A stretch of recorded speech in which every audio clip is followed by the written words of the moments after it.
အဓိကဆုံးလို့ဖို့တွေးလာရင်နောက်ကျောမှာငါမိသားစုရှိသေးတယ်ဆိုတော့ဒါလည်းပါအဲ့ပေါ့မဟုတ်တော့တရားပြောပြတယ် အဓိကသူကြံခဲ့တဲ့ဟိုဟာဒီမှာနောက်တော့မရဘူးပဲ ဟုတ်တယ် နောက်တော့မရဘူးကိုကစားခဲ့တဲ့တန်းတစ်လျှောက်ပေါ့နော်ဟိုကစားတဲ့အတွေ့အကြုံရပဲဖြစ်ဖြစ်နဲတာပဲဖြစ်ဖြစ်များလာတာပဲဖြစ်ဖြစ်ကိုနောက်ပြန်လှည့်ကြည့်တဲ့အချိန်မှာကိုကြောလုံးကိုရေးကြည့်တယ်နောက်တော့မရဘူးရေးကြည့်တယ်ကိုဒီပြိုင်ပွဲမှာဒါမလုပ်ခဲရလေချင်းဆိုတော့နောက်တော့မျိုးမရှိသေးချင်ဘူးဗျာဒီမှာကစားသမားတိုင်းဆိုတော့အကုန်လုံးတပွဲမှာဆိုတော့ 100% အပြည့်ပေးဆက်ဒါဆိုရင်ကိုလိပ်ပြလုံးနဲ့ကိုပေးဆက်ရကြိုတန်တယ်ဗျာ ကစားသမားဟောင်းနေဆိုရင်ခက်ခဲတယ်ပေါ့နော်သူတို့ရုံးကန်နေနော်အဲ့လိုဘွားမျိုးမဖြစ်ချင်အခုကလေးကြိုပြီးတော့နော်လှုပ်ထိုက်တာလှုပ်ထားတယ် ဒီမြန်မာနိုင်ငံဒဂွန်ဆိုင်ပြိုင်ပွဲကိုကျွန်တော်2023မှာပဲကျွန်တော်နိုင်ဘူးတာပေါ့နော်အဲ့ဒီပြိုင်ပွဲတစ်ပွဲကိုကျွန်တော်နိုင်ဖို့အတွက်ကိုကျွန်တော်10နှစ်ကနေ12နှစ်လောက်ကိုကျွန်တော်အများကြီးလို့ final မှာရှုံးခဲ့တဲ့ခိုက်တန့်တွေရှိတာပေါ့နော်အဲ့တော့အဲ့ဒီဟာတွေကိုအဲ့ဒီ mental ရောအဲ့ဒီပြိုင်ပွဲတစ်ခုကိုနိုင်အောင်ဘယ်လိုလုပ်အောင်မလဲဆိုတဲ့ဟာကိုကျွန်တော်တော်တော်လေးနိုင်ငံတကာပွဲတွေထက်အောင်ကျွန်တော်တော်တော်လေးခက်ကြော်ဖြတ်ခဲ့ရတယ်လို့ကျွန်တော်ထင်တယ်ဒါကလည်းပတ်ဝန်းကျင်ရဲ့ပြောတဲ့အတန်တွေကြောင့်လည်းအများကြီးပါပါတယ်ဘာတွေလဲဆိုတော့ကျွန်တော်မပြောတော့ပါဘူး ကိုကတော့90မှာဟုတ်နေတာပေါ့နော်လိမ့်ရောက်သွားတော့ငါအများကြီးလိုအပ်ပါလားဆိုတော့သူတို့နဲ့ရှင်လိုက်တဲ့အချိန်မှာပါစင်တွေကအစာတည့်ရမလားကိုရူကနော်ကြီးပါစင်ပေးလိုက်ရင်နော်ကြီးခေါင်းတွေမှာတွေ့တက်ဆိုဟာငါတော်တော်ကွာတာပဲငါတော်လိုအပ်သေးတာပဲအဲ့ဒီမှာနော်ကြီးပြုတ်သွားတာ TV ဆိုရင်တော့ကျွန်တော်6လစီးတော့6လစီးတော့မယ်ဆိုမှတ်မိတော့လေပွဲရမှတ်မိတော့ဆိုအစီးတော့ရင်းနဲ့လည်းကစားဖို့မဖြစ်နိုင်ဘူးပေါ့နော်ဆရာဝန်ရလည်းခွင့်ပြုချက်မပေးဘူးဆိုတော့ပြီပေါ့အဲ့မှာတခါစိတ်ရက်ကြပြန်ရောတော့ပြီစီးကိန်းလိုပွဲကြီးမှာကျွန်တော်လွတ်ပြီဗျာတည်တယ်မလားအရင်ကစားခြင်းတွေပွဲဆိုနော်ကြီးတော့ကိုထွန်းတို့ကဒီလိုနေရာရောက်ဖို့ဆိုတာဟိုလွယ်လွယ်လေးရောက်ချောချောမွေ့မွေ့နဲ့ရောက်လာတာမဟုတ်ဘူးပေါ့နော်ဒါအများကြီးအသားစီးတွေကိုကျော်ဖြတ်လာရတယ် limits တွေကိုအများကြီး break လုပ်လာရတယ်ဆိုတော့ဒီຢာနဲ့ပတ်သက်ပြီးတော့ကိုအတားစီးဆိုတာကိုဘယ်လိုခံယူထားလဲပြီးတော့ကိုဖြတ်ကျော်လာတဲ့အတားစီးတွေကိုဘယ်လိုကျော်ဖြတ်လာလဲပေါ့နော်ကိုတွေးကြုံလာတဲ့အတားစီးတွေကိုဘယ်လိုကျော်ဖြတ်လာလဲဆိုတဲ့ဟာမျိုးလေးကိုဒါအတွေ့အကြုံလေးရှင်ကြည့်နေတဲ့လူတွေလည်းအတူယူလို့ရအောင်နည်းနည်းပါပြောပြပါအောင် ဘွားများမှာကိုပြော အဲ့ဒါများမှာဆိုတမိရင်ပြောလိုက်တော့ ဒီဘာလို့နော်ကြီးဒီလိုရအောင်ပေါ့နော်ဖြစ်ဖို့ကတော့အဓိကတော့နော်ကြီးပေါင်းကျင်တဲ့မိသားစုကတော့ပန့်ပိုးပေးရပေါ့နော်သူတတ်နိုင်တာလေးရပေါ့နော်အဲ့ဖက်အပိုင်းတော့ပြောရစကားမရှိပေါ့နော်နော်ကြီးတကူတော့ဒီဖက်ရောက်လာတဲ့အချိန်မှာကျတော့တကူလို့ဆိုပြီးနော်ကြီးအနေနဲ့ပေါ့နော်တယောက်တည်းဒီလိုဖြစ်သွားတဲ့အချိန်မှာကျတော့တချို့အရာတွေကျတော့နော်ကြီးခက်တဲ့အချိန်တွေရှိရဲဆိုတော့နော်ကြီးတက်တန်းလိုက်နော်ကြီးအဓိကတက်တန်းလိုက်နဲ့သွားနေရတာဟိုအဲ့ဆိုတက်တန်းလိုက်14မှာတော့အဆင်ပြေတယ်နော်ရ14ပြီးတော့16ပေါ့နော်16ဖြစ်မဲ့အချိန်မှာနော်ရီတို့နှစ်မှာမဲ့နော်ရီတို့ကနည်းနည်းအသက်တစ်နှစ်ကြီးသွားတယ်ဆိုပြီးတော့နော်ရီတို့ဝင်ပြိုင်ခွင့်မရှိလိုက်ဘူးနော်ရီတို့မရှိတဲ့အချိန်မှာအဲ့မှာစိတ်တက်ကြာသွားလမ်းမတော်မှာပေါ့နော်ဒီကလမ်းမတော်မှာကြာသွားတဲ့အချိန်မှာပွဲလည်းမရှိရောအဲ့မှာဘောလုံးအဲ့လိုပေါ့နော်ဆုံးလွတ်ဖို့တီကိုသွေးရဲပေါ့နော်တချို့တငယ်ချင်းတွေဆိုတကယ်ဆုံးလွတ်သွားတယ်16လောက်မှာ16လောက်တကယ်ဆုံးလွတ်သွားတယ်လေတကယ်မှာနော်ရီတို့အတုပ်ဆိုရင်လမ်းမတော်အတုပ်ဆိုအဲ့မှာမပါတော့အကုန်လုံးကအပြင်ရောက်သွားတယ်။နော်ကြီးတို့ကတော့တခြားလူတွေနဲ့ပေါ့နော်ဟွာတွေနဲ့ဒီထက်ရောက်လာပြီးတော့90 U90 မှာတော့ပြန်ခွင့်ရလိုက်တယ်။ U90 မှာပြန်ပြီးတော့ဒီလိုအကြီးအင်းအဲ့ကာလမှာ90ပြီးတော့ကိုဗစ်တွေပါဖြစ်တယ်လေ။ဖြစ်တော့နော်ကြီးအဲ့မှာ YIE ကိုပေါ့နော်အဓိကတော့လမ်းမတော် YIE ကိုကလတ်အတင်းထွက်တာကိုအဲ့ချိန်မှာကျနော်တို့အဲ့မှာကစားနေတော့နော်ကြီးလစာ3000ပဲရတယ်3000ပဲရတော့အဲ့3000နဲ့လည်းဘာမှလုံးမရဘူးတင်မလားအဲ့မှာလုံးမရတော့နော်ကြီးအသက်လည်းနည်းနည်းအရွယ်16လောက်ရှိရောမှာပေါ့19 20လောက်ဆိုတော့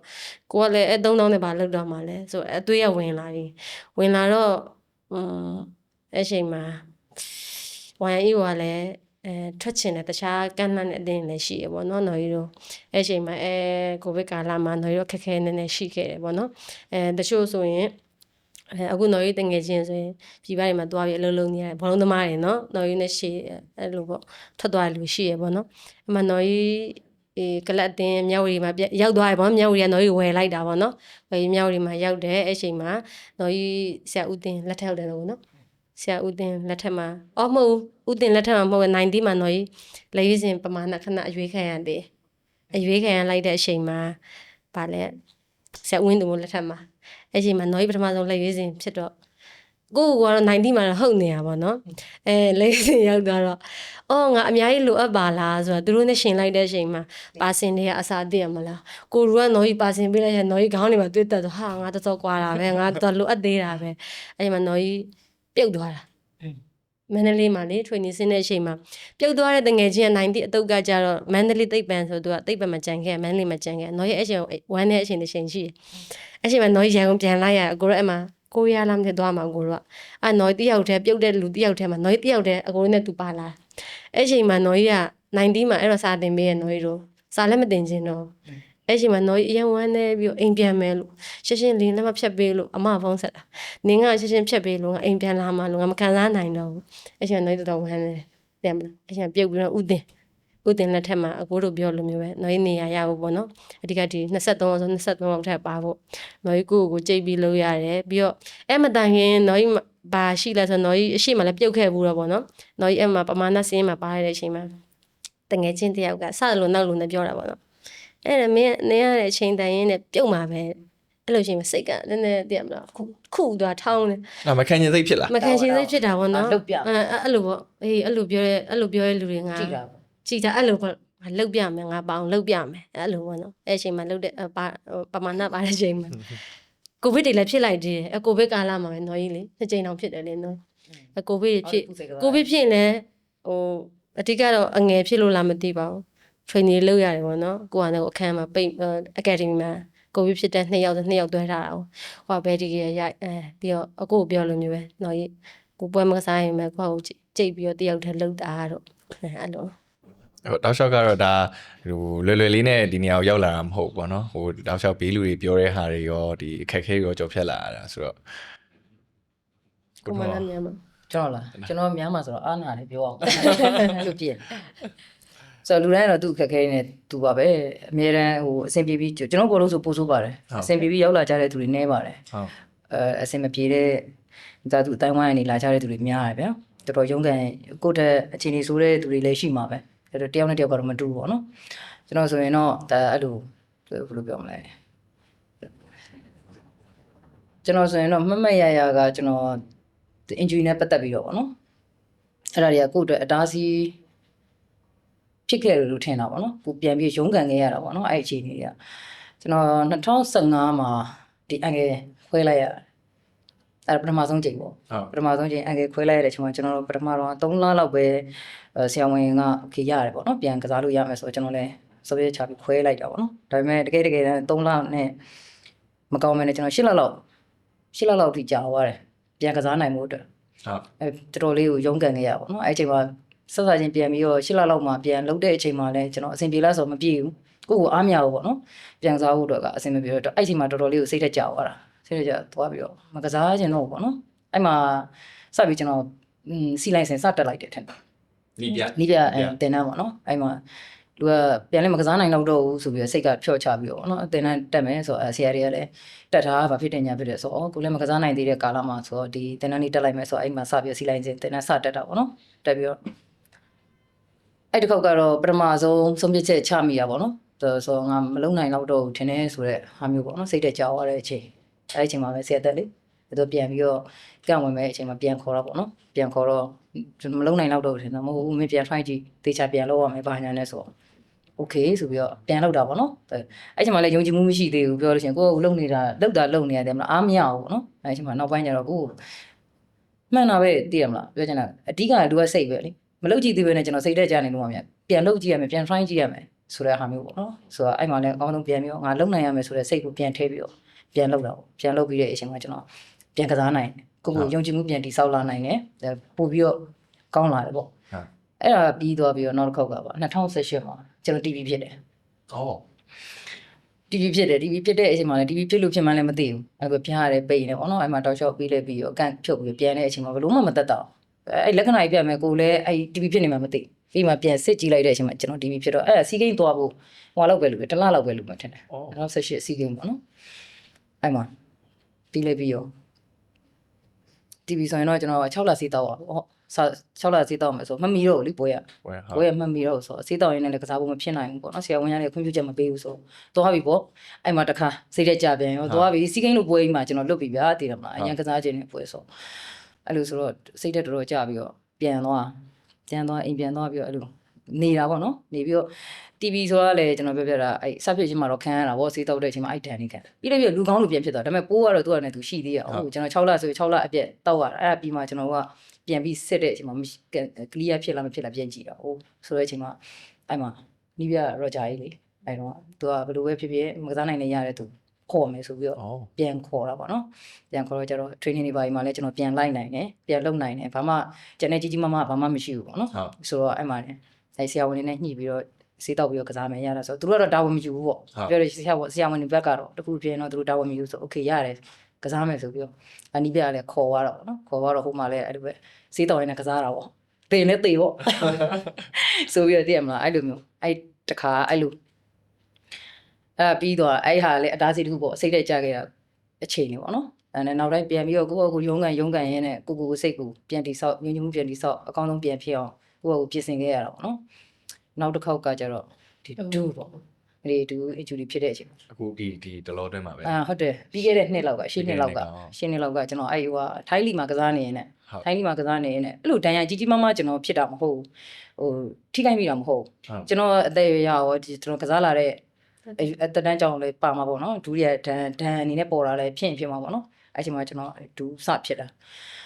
ာဖြစ်ပြီးတဲ့အချိန်မှာအဲ့ဒါဟိုဘက်လီလေးပြီးတော့ကျွန်တော်ပြန်လာတာပေါ့နော်ပြန်လာပြီးဒီဘက်မှာဒူးနောက်ဆုံးပါနေကောအိန္ဒိယနဲ့အဲ့လိုမျိုးကစားပြီးတော့ပြီးတော့ဒူးတွေပါရောင်းလာပါညာနဲ့ဖြစ်တာပေါ့တော်တော်လေးကိုအဲ့မိနစ်ကတော်တော်လေးဆိုးတယ်ကျွန်တော်ဘာမှတော့မလုပ်နိုင်ကျွန်တော်အဲ့မှာဆရာဝန်တွေပိုင်းနဲ့တေချာပြန်လုပ်ပြီးစီးတွေပါထိုးပေါ့နော်မိနစ်ကတစ်နှစ်လုံးဒီပါကျွန်တော်နားလိုက်ရနှစ်ဖက်လုံးဖြစ်ကျွန်တော်သူကနှစ်ဖက်လုံးဖြစ်တော့တော်တော်လေးကိုစူးစူးဝါးဝါဖြစ်တော့ကျွန်တော်ပြန်ပြီးတော့ဒီနှစ်ဟိုလောက်မှထားပါတော့ AFM မှာနော်ဟုတ်တယ်အခုတော့အကုန်ပြန်ကောင်းနေပြီအခုတော့အကုန်ပြန်ကောင်းနေ AFM မှာပြန်ပြီးတော့ကျွန်တော်ဟိုလုံနိုင်တာနည်းနည်းလေးပေါ့နော်အပြည့်တော့မရသေးကျွန်တော် live training လိုက်ပုံစံမျိုးနဲ့တော့ကျွန်တော် live လုပ်နိုင်တာပေါ့နော်အဲ့ရပြီးတော့ကျွန်တော်ပြန်လာတော့ကျွန်တော်စကစားတာ ISB နော်ပထမခြေစစ်ပွဲမှာအဲ့ဒါစကစားတာတိတ်တောင်မကြသေးဘူးဟုတ်တယ်ကျွန်တော်မကြသေးအဲ့ AFM မှာတော့လည်းနီးပြအနေနဲ့ကသူကအဲ့လိုမျိုးစပြီးပြန်ကောင်းလာတာဖြစ်တဲ့အတွက်တန်ရာအချိန်လေးစိုးမှဆိုလို့သူကမသုံးခဲ့တာပေါ့နော်ဆိုတော့အဲ့တစ်ခေါက်ကလည်းမနစ်ကတောက်လျှောက်လုံးကျွန်တော်ဟိုသူတို့ကစားနေအောင်ထိုင်ကြည့်ပြီးကိုမှစိတ်တက်တွေကြတယ်ကစားကျင်တာဗောလူကသိရမလားအဲ့လိုမျိုးထိုင်ကြည့်ပြီးအဲ့ကြောင့်တခါလေသူတို့တွေစိတ်တက်ကြပြောနေဆိုဟိုဘယ်လိုပြောမလဲစိတ်မကောင်းတာပေါ့နော်ကိုလည်းကစားကျင်တာပဲသိမလားသူတို့ကကိုယ့်ထက်ပိုဆိုးနေကိုကခံဘလို့ခံသားမှမသိငိုကျင်တာတော့မှကိုမှမငိုရဝမ်းနေတာတော့မှကိုမှကိုရထားတယ်ခုမြင်ဟောအခုပြောနေတော့ငိုကျင်လိုက်ဆိုတော့အဲ့လိုလေလူဆိုတာတယောက်နဲ့တယောက်ကခံစားချက်ကိုစီရှိကြတယ်ဗျအဲ့သိလားဟုတ်ဆိုတော့တခါလေးကျအဲ့သူ့ကိုပြောတာသူတို့ကတခါလေးမကစားရဘူးဆိုရင်သိရမလားဘာကြောင့်လဲဘာညာနဲ့ဖြစ်နေတာအဲ့ကြောင့်ကျွန်တော်ဘာကြောင့်လဲဆိုတဲ့ဟာကိုခက်ခဲနေကိုနော်ကိုကလည်းအကြီးအတွေ့အကြုံရှိအကြီး captain လည်းဖြစ်နေရဆိုတော့တခါကြီးကျတော့လည်းအငယ်ကြီးရှိမှခုနကကိုထွန်းပြောဆိုပဲ emotion ကတိတ်ပြလို့မရဘူးเนาะဒါလည်းကျွန်တော်နားလည်ပါတယ်ဘာလို့ဆိုဟိုကိုစိတ်မကောင်းဖြစ်နေတဲ့အချိန်မှာတော့မှကိုက emotion တော့ပြတဲ့အချိန်ကြလို့ရှိရင်ကိုကအကြီးဖြစ်နေရောဒါလေးရလည်းအခက်ခဲလေးလည်းရှိမယ်ထင်တယ်ဟုတ်ဆိုတော့အဲ့လိုခက်ခဲခဲ့တဲ့ဟာတွေပေါ့နော်အခုတော့အတန်းနိုင်ဆုံးတော့အခုပြောသလိုပဲဒါလေးကိုတေချာလေး view site ပြီးတော့ပေါ့နော်ဆက်ပြီးတော့ကစားနိုင်အောင်တော့ကျွန်တော်စူးစမ်းနေဟုတ်အခုအဲ့ဒါဆိုရင်ခုနကနော်ကြီးတို့ရောကိုထွန်းကပြောတဲ့ဟာမှာကိုထွန်းဆိုရင်တော့ဒါကျမကြီးနဲ့ပတ်သက်ပြီးတော့ injury နဲ့ပတ်သက်ပြီးတော့တော်တော်လေးဟွာဖြစ်တယ်ပေါ့နော်နှစ်ယောက်စလုံးကြော်ဖြတ်လာတဲ့အချိန်မှာဒါကစားတာနားကျင်တဲ့အနေထားတစ်ခုထိအောင်ဖြစ်တဲ့အတွေ့အကြုံတွေလည်းတွေ့ခဲ့တယ်ပေါ့အဲ့လိုအချိန်မျိုးမှာကြတော့ဘယ်လိုဖြတ်ကျော်ခဲ့လဲပြီးတော့နောက်တစ်ခုကဒီလိုအခက်အခဲတွေတွေ့ပြီဆိုလို့ရှိရင်ကြတော့ကျွန်တော်တို့က self talk ပေါ့နော်ကိုအရင်စကားပြောတာများတယ်ကိုယ့်ရဲ့ခေါင်းထဲမှာကိုမပြောချင်ဘူးဆိုရင်ဒီအတန်ကြားနေရတဲ့အတန်တွေရှိတယ်ပေါ့နော်အဲ့အတန်တွေကိုရောဘယ်လိုကြော်ဖြတ်ခဲ့လဲအဲ့စကားတွေကိုဘယ်လိုပြန်ပြီးတော့ဥပိ္ပခာပြုခဲ့လဲဘယ်လိုပြောင်းလဲခဲ့လဲပေါ့အဲ့ဒီဟာလေးကိုနည်းနည်းလေးဒီနားတော့မယ်ဆိုတာကနေပြီးတော့အခုလက်ရှိနားတော့မယ်ကွာဆိုတာကနေပြီးတော့မလုပ်ချင်တော့ဘူးစိတ်တက်ကြလိုက်တာဆိုတာကနေပြီးတော့အခုလက်ရှိဒါဒီလေရွေးစင်ကစားသမားတယောက်အနေနဲ့ဘယ်လိုပြန်ပြီးတော့ transition ဖြစ်လာလဲဘယ်စကားတွေကကိုယ့်ကို transition ဖြစ်လာတာလဲဒါမှမဟုတ်ရှင်ဘသူရဲ့အားပေးစကားတွေကဒါမှမဟုတ်ရှင်ကိုပြောတဲ့ဘယ်စကားတွေကဘယ်ပြောင်းလဲမှုတွေကကိုပြောင်းလဲစေလဲဆိုတဲ့ဟာလေးနော်ရင်စားပြမှာပြောဒီကနော်ကိုပြောလို့ဆက်ရှောက်မှာပေါ့နော်တော့နော်ဆိုတော့အမေတို့ကပြောတာပေါ့နော်အမကတော့လုံးဝနော်ရေတဘောမတူလာခဲ့အိမ်မှာစားပြန်လို့အဲ့လိုပေါ့နော်အဲ့ကျအမေနဲ့ပြဘာပြောရလဲဆိုတော့နော်ရေနင်တီရာရွေးချယ်ပြီးသွားပြီလှုပ်လဲလှုပ်ခဲ့ပြီးဘာလို့စွန့်လွတ်မှာလဲပေါ့ရှေ့ဆက်ပဲလျှောက်ပေါ့အဲ့ချိန်မှာ ဖြစ်လာခြင်းမဖြစ်လာခြင်းကိုခံယူရမှာပဲလေသူတို့အဲ့လိုပြောအဲ့ချိန်မှာနော်ကြီးပြန်အားယူပဲအဲ့မှာကောင်းတာတခုကနော်ကြီးဆက်ရှောက်မမီပြီမဲ့အဲ့မှာဆရာမစန်းသိန်းတို့ပေါင်းပြီးတော့ဗောနော်သူနော်ကြီးကို90အဲ့တော့ U90 ဆိုတာရှိတယ်အဲ့ U90 အတင်းမှာနော်ကြီးတို့ရွေးခံရအောင်ရှိန်ဘွက်ကစားပေးရကိုရဲ့အဲ့ချိန်မှာဆရာမကလည်းကြိုပြောထားတာလားမသိပါဘူးအဲ့ချိန်မှာနော်ကြီးတို့သွားပွဲကစားတဲ့အချိန်မှာဆရာကြီးကနော်ကြီးတို့ရွေးပေးရ90နဲ့တလားလောက် join ပေါ့နော်သူတို့အတင်းမှာတလားလောက် training ဆင်းပြီးပြန်ဖြုတ်ခံရတယ်ပေါ့နော်တော့ဒီပြောပြီးတော့ နိုင်ခင်းကတလားလောက်ပါရင်လေပမာဏရွေးပြီးတလားလောက်နေတော့တို့ပြန်ဖြုတ်တယ်လေနေဖြုတ်ပြီးတော့ရန်ကုန်တိုင်းပြန်ဆော့သွားဆော့ရတဲ့တိုင်းပဲရှိရအဲ့မှာနည်းနည်းမလစ်လာဘူးပေါ့ကိုရဒါပေမဲ့အခုနောက်ပိုင်းတော့စိတ်တကြတဲ့အချိန်တွေရှိရပေါ့နော်နော်ရဲ့အဲ့စိတ်မခံနိုင်တော့အဲ့ချိန်မှာနော်ဆုံးလို့မယ်လို့စဉ်းစားတဲ့အချိန်ကဘာတခုအခုနောက်ပိုင်းကဘာနဲ့တွေ့ရလဲဆိုနော်အနေနဲ့ဆိုရင်နော်ဖေကနော်ကြီးဒီအချိန်ကြီးအသုံးပြုကြီးဒီဘောလုံးအားဆိုင်နဲ့ပြောမှဆိုပေါ့နော်ဒီဘောလုံးအားဆိုင်နဲ့နော်ကြီးအသုံးပြုရကွာအသုံးပြုရနော်ကြီးကဘာလို့ဒီဟာစိတ်တက်ကြရမှာလဲအတိကဒီအလုပ်လုပ်နေပျော်နေရမှာသိရမလားအဲ့လိုစိတ်မွေးပြီးတော့အရာရာဟို ကြောက်ဖြတ်လာ အဲ့လို ကိုထုံး ဘယ်လိုကြော်ဖြတ်လာလဲဆိုတော့ဘယ်လိုစိတ်တွေနဲ့ဘယ်လိုစကားတွေကြောင်းလဲဆိုတော့ကျွန်တော်အများကြီးပြောလို့ပဲကျွန်တော်တို့မှတော့လည်းကျွန်တော်တို့တိုက်ခိုက်ခဲ့တဲ့သူတွေရှိတယ်ပြောခဲ့ကြတဲ့စကားတွေရှိရပေါ့နော်ဆိုတော့ဘယ်လိုစကားတွေလဲဆိုတော့ကျွန်တော်ဘာမှမပြောတော့ပါဘူးဆိုတော့ခံမြင်ခဲ့တဲ့အရာတွေပေါ့နော်ဆိုတော့အဲ့ဟာတွေကကိုယ့်ကိုဒီနေရာရောက်ဖို့အတွက်ကိုပို့ပြီးတော့တွန်းအားပေးခဲ့တယ်လို့ကျွန်တော်ထင်တယ်ပေါ့နော်အဲ့စိတ်နဲ့ပဲအတနိုင်ဆုံးဘယ်သူတွေဘာပြောပြောကျွန်တော်ပြုံးဆိုင်ကိုလုံးရမယ့်အလုပ်ကိုအကောင်းဆုံးလုပ်မယ်ကိုဘာဖြစ်ချင်တာလဲကိုရွေးချက်ကပါလဲလဲစင်ကစားသမားဖြစ်အောင်ဆိုတော့အဲ့ရွေးချက်အဲ့ပန်းနိုင်ကြီးကပထမဦးစားပေးပဲကျွန်တော်အဲ့တော့ဆိုကျွန်တော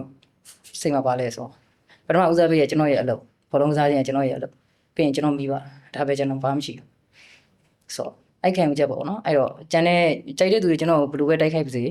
ဘယ်လိုပဲပြောပါစေကျွန်တော်အဲ့ဒါတွေကိုမဆိုင်ဘူးကိုလုံးဆရာကြီးကကိုကြီးမှန်းချက်ကိုရအောင်သွားမယ်ဆိုတဲ့စိတ်ပေါ့နော်အဲ့ဟာတွေနဲ့ပဲကျွန်တော်သွားပါတယ် โอเคအခုဒါကျွန်တော်တို့ကစားတဲ့တသန်းတစ်လျှောက်ကြော်ဖြတ်လာတဲ့ဟာတွေရယ်ဘယ်လိုဖြစ်လာတယ်လဲဆိုတဲ့ဟာပြောပြီးပြီဆိုတော့အခုဒီကိုကစားရတာနေပြီးရှေ့လျှောက်မှာရောဘာတွေရည်ရွယ်ထားလဲဘာတွေရည်မှန်းချက်တွေရှိလဲပေါ့နော်ဒါလေးကိုလည်းကျွန်တော်နည်းနည်းလေးပြောပြပေးပါဦး သူပြောဖို့လည်းကျင်သေးတယ် ဟုတ်တယ်အဲ့နော်ကြီးပြောနေအခုခဏမေးလို့အခုစီဂိမ်းတိုင်ပွဲမှာအကိုတို့ပါရမလားကိုလည်းတိုင်အဲ့ဒါပတ်သက်ပြီးအကိုဘာပြင်ဆင်နေရလဲပေါ့ကျွန်တော်လည်းဒါကတော့ကစားသမားတယောက်အနေနဲ့ပွင့်လင်းပြောရရင်ကျွန်တော်တို့ SEA Game ကပါတဲ့နိုင်ငံတွေကအင်ဒိုနီးရှားတို့မလေးတို့ထိုင်းလန်တို့ယိုဒီယာတို့ကဒါကျွန်တော်တို့ကြက်တောင်မှာဆိုလို့ရှိရင်ဒါကမ္ဘာအဆင့်နိုင်ငံတွေပေါ့နော်ဒါကမ္ဘာအဆင့်ချန်ပီယံတွေမှာတော့ကမ္ဘာ World Championship တွေမှာတော့မှဒါရွှေငွေကြေးတွေယူနေတာဆိုတော့ကြက်တောင်အားကစားသမားတယောက်အနေနဲ့ဒါ SEA Game ကတော်တော်လေးကျွန်တော်တို့တော်တော်လေးခက်ခဲတဲ့အထက်မှာပါတယ်ဒါပေမဲ့လည်းကိုထွန်းပြောသလိုပါပဲဒါဟိုနိုင်ဖို့အတွက်ကစားတယ်ဒါပေမဲ့နိုင်ရှုံးကိုလှုပ်เสียရှိရတော့အကောင်းဆုံးအပြင်ဆင်ထားတယ်အကောင်းဆုံးဆက်ပြီးတော့ကစားနိုင်မယ်ဆိုတဲ့ဟာမျိုးနဲ့တော့တောက်လျှောက်တော့ training လုပ်ဖြစ်နေတယ်ပေါ့နော်တခုဖြစ်စေချင်တာကိုဘယ်လိုပဲပြိုင်ပွဲတွေမှာပဲဖြစ်ဖြစ်အဓိကကိုကြံခဲ့တဲ့ဟိုဟာဒီမှာနောင်တမရဘူးပဲဟုတ်တယ်တိလားနောင်တမရဘူးကိုကစားခဲ့တဲ့တန်းတစ်လျှောက်ပေါ့နော်ကိုဟိုကစားတဲ့အတွေ့အကြုံရပဲဖြစ်ဖြစ်နေတာပဲဖြစ်ဖြစ်များလာတာပဲဖြစ်ဖြစ်ကိုနောက်ပြန်လှည့်ကြည့်တဲ့အချိန်မှာကိုကြောလုံးဖို့ရေးကြည့်တယ်နောင်တမရဖို့ရေးကြည့်တယ်ကိုဒီပြိုင်ပွဲမှာဒါမလုပ်ခင်းရလေချင်းဆိုတဲ့နောင်တမျိုးမရှိစေချင်ဘူးဗျာဒီမှာကစားသမားတိုင်းဆိုတော့အကုန်လုံးဒီဘက်မှာဆိုတဲ့ 100% update base ဒါဆိုရင်ကိုလိပ်ပြလုံးနဲ့ကိုပြီးဆက်ရကြိုတန်တယ်ဗျာတည်ရအောင်တချို့ဆိုရှိရလေငါဒီနေရာမှာဒါလေးမလုပ်လိုက်လို့စိတ်လုပ်လိုက်ပြီခုနပြောလို့ emotion နဲ့မထိန်နိုင်တဲ့တရင်ကားလေးမှာတေးသေးလေးဆိုပေမဲ့တယောက်ချင်းစီကဒါမျိုးလေးဖြစ်သွားလို့အများကြီးအကြီးဖြစ်သွားတာပဲဆိုတော့တယောက်နဲ့တယောက်ကဒီလိုလေးထိန်းချုပ်နိုင်မယ်ဆိုလို့ရှိရင်တော့ပို့ပြီးတော့ဟောဖြစ်တာပေါ့နော်ဟုတ်အဲ့ဆိုရင်ကျွန်တော်ပြောပြပါအောင်ဒီရည်ရွယ်ချက်တွေရည်မှန်းချက်တွေအခုလေဝိစင်လည်းဖြစ်ပြီးနေပြီဘယ်ကိုဆက်သွားမှာလဲဘာတွေဆက်လုပ်မှာလဲဆိုတာနှစ်ယောက်စလုံးကဒါလေးကျွန်တော်တို့အများနဲ့ပြောနေတဲ့စကားကိုကျွန်တော်ပြောရမှာဒီနေ့ကိုနားတော့မယ်နားတော့ဖက်အခုပြောင်းလာရင်လိုက်ပြတယ်နောင်တမရချင်ဘူးဘာလို့မဆုံးလုံးနိုင်တယ်ပေါ့မဆုံးလေနောင်တကိုပဲရမှာဆို ကစားနိုင်တဲ့အထိကတော့ကစားဒါကတော့ကျွန်တော်လည်းအဲ့လိုပါပဲနောက်ပိုင်းကျွန်တော်လည်းဒါဟိုကိုယ်တိုင်ကစားတာကနေပြီးတော့တဖြည်းဖြည်းနဲ့ဒီကိုယ်ပိုင် club လည်းလောက်ထားတယ်ကစားသမားတွေမွေးထုတ်တဲ့ဟိုဟာတွေမှာလည်းကိုကပါလာတယ်ဆိုတော့တခါတည်းကျတော့လည်းဟိုနားကျင်တာပေါ့နော်နားကျင်တဲ့အချိန်တွေလည်းရှိလာတဲ့အချိန်အဲ့တော့ဘယ်လိုပဲဖြစ်ဖြစ်နားမယ်တာပြောတာမနာဖြစ်ပါဘူးဘယ်တော့မှလည်းနား စိတ်ညစ်တော့ခဏပဲစိတ်ပင်ပန်းလို့ခဏပဲသိလားပြီးသွားရင်ဒီဘောလုံးနဲ့မှမထိရရင်ဟိုဆာလောင်မသိနေတယ်ဘာလို့လိုနေမှမသိအခုပြောလို့သူတို့ဒီကိုဗစ်ကာလတွေပိုင်းမှာဆိုအကုန်လုံးနားသွားတာလေသိလားနားမှာဘောလုံးတွေလည်းနားသွားတယ်ဒီမှာသူတို့တွေအယူလို့ဖြစ်နေကြအဲ့ချိန်မှာဘာဖြစ်လဲဘောလုံးကစားချင်တာအကုန်လုံးပြန်လဲဖွဲ့ရောအိုးတော့လဲကစားလိုက်ကြတာပြက်တာအခုကျွန်တော်တို့တွေဗျာခဏဖြုတ်လို့မိသားစုတွေအိမ်ပြန်တယ်အလုံးစုံတစ်ပတ်10ရက်ပဲမနေနိုင်ဘူးပြန်ကစားချင်တာအဲ့တော့ခဏပဲသူတို့တွေပြောလဲစိတ်ညစ်တုံခဏစိတ်ပင်ပန်းတုံခဏတကယ်သူတို့မစွန့်လို့နိုင်ဒီဘောလုံးနဲ့ပဲသူတို့နောက်လိုက်ရမှာကြောက်အဲ့ဘောလုံးနဲ့ပဲတောက်လျှောက်ပဲဆိုတော့ကစားတာပြီးသွားခဲ့ရင်ပြီးသွားမဲ့အချိန်တစ်ခုရောက်လာရင်ရောဒီအားကစားထဲမှာပဲဒီအားကစားထဲမှာပဲဆက်ပြီးရှိနေမှာလားစီးပွားရေးလုပ်ငန်းရှင်လုပ်မှာလားဘာဘယ်လိုစဉ်းစားထားလဲပေါ့ဘာတွေအိမ်မက်တွေဘယ်လိုအိမ်မက်တွေမှတ်ထားလဲပေါ့အိမ်မက်ကတော့နော်ရအများကြီးတော့မသွေးဆိုတော့နော်ရအခုဒီကစားသမားဘဝမှာဘာဖြစ်ကိုအောင်မြောင်လူကြီးတွေကလည်းစူးချနေတော့အဲ့ဒါလေးကိုအဲ့ဒါလေးနဲ့ကိုကစုပြီးတော့ဗောနော်ကိုနားသွားရင်တတောင်းတနေနိုင်အောင်ကိုဘာကြီးပြင်စအဲ့တော့ကိုမှတော့ plan ရှိရဗောနော်တတောင်းနေနိုင်တတောင်းဆိုတာနော်ရဝီချဲဝဲတာတတောင်းဆိုတာကိုရနော်ပြောချင်တာတတိအဲ့လိုပြောတာမဟုတ်တယ်နော်အရင်မမျော်လင့်လူအဲ့လိုနော်အရင်မပင်မန်းကျင်တော့အထီးကတော့နော်ဖြေခဲ့လို့အသက်ကလည်းကြီးပြီဆိုမဟုတ်လ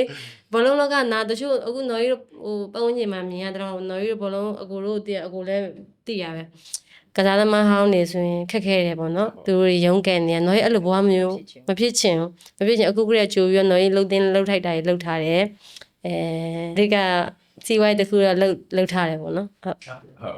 ကိုထုံးစီလိုက်စင်နေပါယူထားတယ်ဆိုတော့နီးပြပြီးလိုက်စင်အောင်ရောက်ပါပြီနီးပြဘက်ကိုကူးမှလားနောက်မျိုးဆက်တွေကိုမွေးထုတ်ပေးမှလားဘာလဲဆိုတဲ့ဟာလေးကိုတော့ကျွန်တော်လေးစိတ်ဝင်စားနေတယ်ဆိုတော့နောက်ဆုံးဒီလမ်းကြောင်းပေါ်မှာပဲရှိနေမှာပါကျွန်တော်အနေနဲ့တော့ဘလုံးဆက်မကစားတော့ဘူးဆိုလဲနားသွားပြီဆိုလဲဒီကိုရဲ့အမိခင်ဌာနကလည်းအာကစားသိပ္ပံဆိုတော့လေဒီအာကစားလောကထဲမှာပဲပြန်ပြီးတော့ရှင်းနေမယ်လို့တော့ကျွန်တော်ထင်တယ်ပေါ့ဒါပေမဲ့လူဆိုတာဘာမှတော့ပြောလို့တော့မရဘူးပေါ့နော်အဲ့လိုမျိုးပေါ့ဟုတ်အဲ့တော့ကျွန်တော်တို့အားကစားသမားတွေမှာအများကြီးလို့ပြောနေကြတာကတော့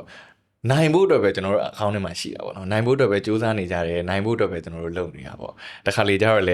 ဒီယူသွမှုဒီနိုင်ဖို့အတွက်ကိုပဲယူသွနေတဲ့ဟာမှာတခြားအရာတွေကိုမေ့သွားတဲ့ဟာတွေရှိတယ်အဲ့တော့နိုင်တာထက်အရေးကြီးတာဘာရှိလဲဘဝမှာတခြားအရာတွေနိုင်တာတဲ့အရေးကြီးရပါရှိဘောလုံးလားမဟုတ်ဘောလုံးနဲ့ပတ်ပြီးဘယ်ဟာမဆိုအခုဟာဘောလုံးကိုပဲနိုင်ဖို့ပဲကျွန်တော်တို့အားကစားမှာပဲကျွန်တော်တို့နိုင်ဖို့တော့ပဲစူးစမ်းနေကြတယ်ဒါပေမဲ့နိုင်တာထက်အရေးကြီးတဲ့ဟာဘာကိုစီမှာနိုင်တာထက်အရေးကြီးတဲ့ဟာဘာဖြစ်မလဲမိသားစုလားမိဘလားဘယ်လိုပုံစံမျိုးလဲပေါ့အကိုပဲဖြေလိုက်တယ်လူကြီးစဉ်းစားမရတော့မိသားစုတော့လူတိုင်းမှာအဓိကဘောလုံးကစားတယ်ဆိုတာလေဒီမိသားစုအကြောင်းလည်းပါမယ်နော်ကြီးဆိုပါတယ်ဟုတ်ဘာဆိုဒီဘောလုံးကစားဒီလိုရလာမိသားစုနော်ကြီးပြည့်စုံထားနိုင်တယ်ဆိုရင်အဓိကဆွလို့ဖို့တွေးလိုက်တော့ငါနောက်ကျောမှာငါမိသားစုရှိသေးတယ်ဆိုတော့ဒါလည်းပါအဲ့ပေါ့မဟုတ်တဘောတရားပြောပြတာအဲ့လိုဆိုတော့နိုင်မှုတဲ့အရေးကြီးတာမိသားစုလည်းပါမယ်စိတ်ချမ်းသာဖို့လည်းပါမယ်ကိုစိတ်ချမ်းသာဖို့ကစိတ်ကျဉ်းတဲ့မှုရဖို့ရည်ကြီးတယ်နော်ဟုတ်တယ်နော်ဟုတ်တယ်မှန်တယ်ဟုတ်တယ်လို့စိတ်ကျဉ်းတဲ့မှုရမှာပေါ့ဘာလို့ဆိုတော့တစ်ခါကျရင်ကျွန်တော်တို့အနိုင်ရှုံးပုံမှာပဲခံစားချက်တော့ထားလို့ရှိရင်ရှုံးတဲ့အချိန်ကျလို့ရှိရင်ပူလောင်စိတ်ဆင်းရဲပေါ့တစ်ခါကျတော့လေရှုံးတဲ့အချိန်မှာတော့ကိုအကောင်းဆုံးပေးခဲ့ရဆိုရင်ဒါစိတ်ချမ်းသာတဲ့အချိန်လေးလည်းရှိတယ်တဲ့အဲ့တော့စိတ်ချမ်းသာမှုကလည်းတကယ်ကျရင်တော်တော်လေးအရေးပါမယ်ထင်ပါတယ်ကောင်းပါတယ်ကိုထုံးလက်ခံပါတယ်ဦးထွန်းညောကိုပါဟုတ်လက်ခံတယ်လို့ပြောတယ်မလို့ဘူးပြောချင်โอเคအဲ့တော့အခုအနေနဲ့အောင်စိတ်ချမ်းသာမှုကအရေးကြီးပါတယ်ကျွန်တော်လည်းစိတ်ချမ်းသာတဲ့ဟာကိုအရင်တော့နိုင်မဲနိုင်ချင်တာဟောအရင်တော့ငငယ်တော့အချိန်ဒီ18 19 20တောက်လျှောက်ကနိုင်မဲနိုင်ချင်နိုင်မဲနိုင်ချင်တာမနိုင်ရင်စိတ်ညစ်တာဟောဒါတဖြည်းဖြည်းနဲ့စိတ်ချမ်းသာမှုကပို့ပြီးတော့ဟိုမနိုင်တော့မှကိုအကောင်းဆုံးလုပ်ခဲ့တာပဲဆိုတဲ့ပုံစံမျိုးကအများကြီးလည်းဖြေလို့ရတော့စိတ်ချမ်းသာမှုကကျွန်တော်တို့တော်တော်လေးအရေးကြီးတယ် ကောင်းဆုံးလုပ်လို့စိတ်ချမ်းသာပါရဲ့နော်အကောင်းဆုံးလုပ်ခဲ့ရင်တော့စိတ်ချမ်းသာပါ အောင်ဆုံးလုပ်နေရတော့ ကိုမလုံးနိုင်ဘူးဆိုရင်သိရမလားစိတ်ဆင်းရဲနေရတာအခုပြောလို့ကိုက performance ဒီတစ်ခါမှာကောင်းချင်ကောင်းမှာမကောင်းချင်မကောင်းဘူးဒါပေမဲ့ကိုအကောင်းဆုံးပေးဆက်တယ်ကိုကိုလေးပြလုပ်နေဆိုရင်ဒါစိတ်ကြည်လည်းမရတာဘူးဒါလူဆိုတော့အများကြီးတော့မကောင်းနိုင်ဘူးဟုတ်တယ်ပွဲမှာအများနဲ့မှားတဲ့သူတွေရှိမယ်ဒီနေ့ကောင်းတဲ့သူရှိမယ်မနေ့ပြန်ကောင်းတဲ့သူရှိတယ်ကိုလက်ခံနိုင်လို့ပဲရည်ကြည်တာနော် โอเคဒီလောက်ပါပဲကျွန်တော်ပွင့်လင်းပြောရရင်ဟိုကိုထွန်းတို့နော်ရီတို့နဲ့စကားပြောတဲ့အချိန်မှာကျွန်တော်အတွက်တောင်ကျွန်တော်အများကြီးခွန်အားဖြစ်ပါတယ်။ဘာလို့ဆိုကျွန်တော်လည်းအများကြီးဘူးသုတလည်းရတယ်လို့ကစားသမားတွေတယောက်နဲ့တယောက်ဘလို့အခက်အခဲတွေဘာလို့ဆိုအခုပြောတဲ့အခက်အခဲတွေကတစ်ခါကြရင်လည်းကျွန်တော်တို့လည်းခံစားရတဲ့ခံစားချက်တွေရှိတယ်ဆိုတော့ဘလို့ကြော်ဖြတ်လာရလဲဆိုတာကိုသိခွင့်ရတဲ့အတွက်ကြောင့်ကျွန်တော်လည်းအများကြီးခွန်အားဖြစ်ပါတယ် နော်ရီတို့ကနော်ရီကြော်ဖြတ်တာပဲပြောဒီအကူကရောဒီစက်တောင်လောကမှာနော်ဒီလိုဆိုဘယ်လိုကြော်ဖြတ်ပါ ခက်ခဲရလည်းရှိမယ်လွယ်ကူခဲ့တာလည်းရှိတယ်တယောက်က ကျွန်တော်ကတော့ကျွန်တော်ခက်ခဲခဲ့ရတာ မရှိဘူးတင်တယ် ရှိတော့တယ်ရှိတော့ ရှိပါတယ်ကျွန်တော်ကဒီပြိုင်ပွဲနဲ့ပတ်သက်ပြီးပြောရမယ်ဆိုလို့ရှိရင်ဒါဟိုကျွန်တော်ကတောက်လျှောက်ကဒီနိုင်ငံတကာပွဲမှာလည်းကစားဖြစ်နေတယ်စီးကိန်းဆိုလည်းကျွန်တော်2013မှာအင်ရှင်စီးကိန်းစဖြစ်တယ်ပေါ့နော်ဒါပေမဲ့ကျွန်တော်ဒီမြန်မာနိုင်ငံဒဂွန်ဆိုင်ပြိုင်ပွဲကိုကျွန်တော်2023မှာပဲကျွန်တော်နိုင်ဘူးတာပေါ့နော်အဲ့ဒီပြိုင်ပွဲတစ်ပွဲကိုကျွန်တော်နိုင်ဖို့အတွက်ကိုကျွန်တော်10နှစ်ကနေ12နှစ်လောက်ကိုကျွန်တော်အများကြီးလို့ final မှာရှုံးခဲ့တဲ့ခိုက်တန့်တွေရှိတာပေါ့နော်အဲ့တော့အဲ့ဒီဟာတွေကိုအဲ့ဒီ mental ရောအဲ့ဒီပြိုင်ပွဲတစ်ခုကိုနိုင်အောင်ဘယ်လိုလုပ်အောင်လဲဆိုတဲ့ဟာကိုကျွန်တော်တော်တော်လေးနိုင်ငံတကာပွဲတွေထအောင်ကျွန်တော်တော်တော်လေးခက်ခဲကြော်ဖြတ်ခဲ့ရတယ်လို့ကျွန်တော်ထင်တယ်ဒါကလည်းပတ်ဝန်းကျင်ရဲ့ပြောတဲ့အတန်တွေကြောင့်လည်းအများကြီးပါပါတယ်ဘာတွေလဲဆိုတော့ကျွန်တော်မပြောတော့ပါဘူးအဲ့တော့အဲ့ဒီဟာတွေနဲ့ပတ်သက်ပြီးတော့တော်တော်လေးကြော်ဖြတ်ခဲ့ရတယ်ပြီးတော့နောက်တစ်ခုက injury ပေါ့နော် injury ကကျွန်တော် shoulder injury တွေကျွန်တော်ရလိုက်တယ်မနှစ်ကတစ်နှစ်လုံး January လကုန်လောက်ကနေပြီးတော့ဖြစ်လိုက်တဲ့ shoulder injury ကဒီနှစ် February လောက်မှာပဲကျွန်တော်တစ်နှစ်ကျော်လောက်ကိုကျွန်တော်ဒီပခုံး injury ကျွန်တော်ကတော့လက်ကအဓိကကစားရတာဆိုတော့လက်က swing အပြည့်မလွှဲနိုင်တဲ့အချိန်မှာတောက်လျှောက်ဒီ injury နဲ့ပတ်သက်ပြီးတော့တော်တော်လေးစိတ်ညစ်ရတဲ့အခြေအနေရှိတယ်အဲ့အချိန်မှာလည်းမကစားတော့ဘူးလို့ပဲပြောပြတာ ကစားသမားတွေစိတ်တဲ့အကြဆုံးချိန်လေ injury ရတဲ့အချိန် ဟုတ်တယ် ဒါပဲ even ပဲဖြစ်နော် အဲ့တော့ဆရာဝန်ပြတော့လေဆရာဝန်ကလည်းခွဲရမယ်ခွဲပြီးရင်လည်းနှစ်လောက်ကမကောင်းနိုင်ဘူးလို့လည်းပြောနေတော့တော်တော်လေးလည်းစိတ်တက်ကြပါဘောနော်ဒါပေမဲ့လည်းကံကောင်းကျင်တော့ကိုကို rehab တွေပါတီချပြန်လို့ရင်လည်း9နဲ့တော့အခုတော့တော်တော်တက်တာသွားတာပေါ့နော်အဲ့တော့နားမင်ပြောရလဲဘယ်တော့မှလည်းနားပြပါဘူး ဒီလိုပါလေ ဟုတ်တယ်ပြီးတော့အခုလက်ရှိကလည်းဒါကိုပိုင် club လေးလောက်ထားတဲ့ကစားသမားတွေလည်းကိုယ်တိုင်မွေးထုတ်နေတယ်ပြိုးထောင်နေတဲ့အချိန်မှာတော့အာယုံကကိုကစားတဲ့အာယုံတစ်ခုတည်းတော့မဟုတ်တော့ဘူးတခြားကစားသမားတွေကိုလည်း view site ပေးရမယ့်အာယုံဖြစ်လာတဲ့အချိန်မှာဒီကွင်းထဲမှာတစ်ခါတလေကိုအားမရတဲ့အချိန်တွေရှိတယ်အမြဲလို့ဟို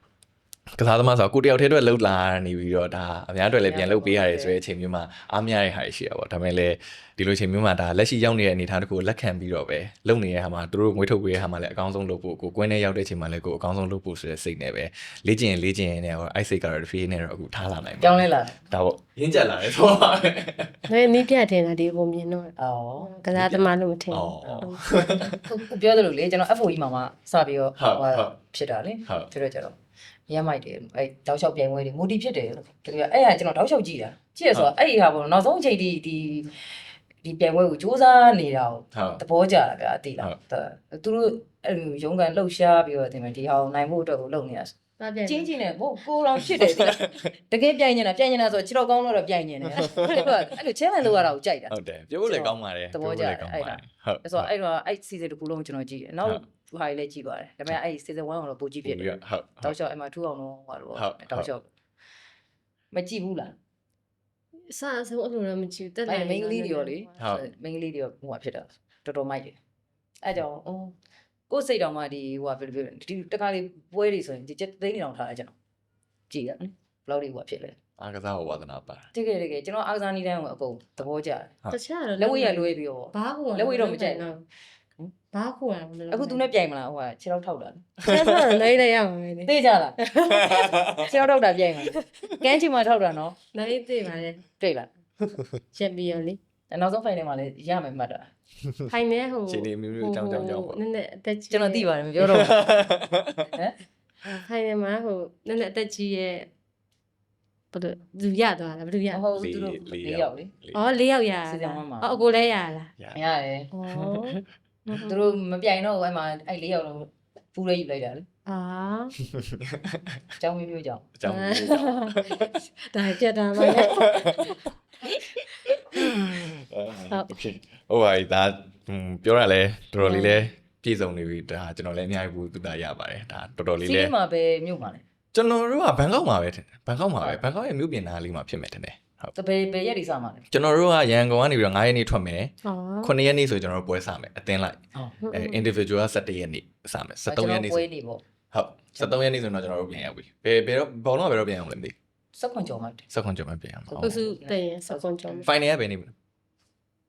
ไฟเนี่ยมาထွက်သေးဘူးမလား ဒါဖြစ်ပါဘူးဒီဘူး